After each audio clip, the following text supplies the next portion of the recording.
আমরা এখন আছি জাতীয় পার্টির অফিসের সামনে।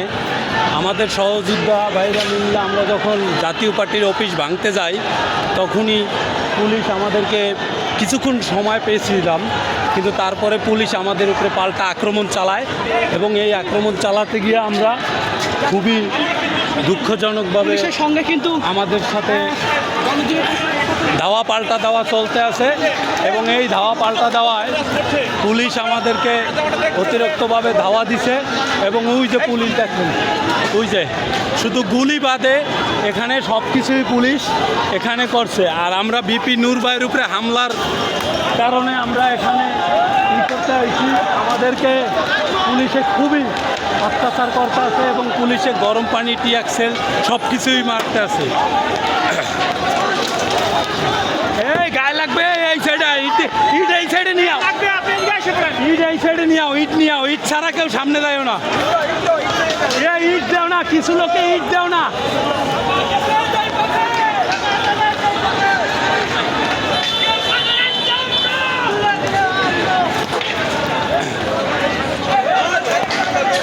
ওই যে দেখেন পুলিশ, ওই যে আমরা যথেষ্ট পরিমাণ সময় পেয়েছিলাম জাতীয় পার্টি অফিসটা ভাঙার জন্য, কিন্তু আমরা আগাইতে পারি না। তো আমরা পানির কারণে, বিষাক্ত গরম পানির কারণে আমরা সামনে আগাইতে পারতে আসি না। মার মার কতদূর মারবি, মার মার। আন্দোলন থেকে এগুলো অভ্যাস হয়ে গেছে, এগুলো অভ্যাস হয়ে গেছে আন্দোলন থেকে। মার এ ভ্যানগাড়ি বলে কেউ না।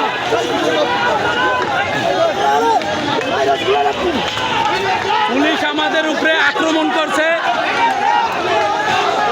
এবং ওই যে পুলিশের আমাদের দূরত্ব, আমরা শান্তি শৃঙ্খলাভাবে আমরা আন্দোলন করতেছিলাম, পুলিশ আমাদের উপরে খুবইভাবে আন্দোলন করছে এবং পুলিশ এখন শেখ হাসিনার চাইতে স্বৈরাচার হয়ে যাওয়া হচ্ছে। পুলিশ হলো এখন শেখ হাসিনা গেছে, কিন্তু পুলিশের ভিতরে এখনো স্বৈরাচার রয়ে গেছে। আমরা শেখ হাসিনার খেদাইছি, কিন্তু পুলিশের স্বৈরাচার যদি না খেদাইতে পারি তাহলে আমরা জীবনে কারো জীবনের নিশ্চয়তা নেই।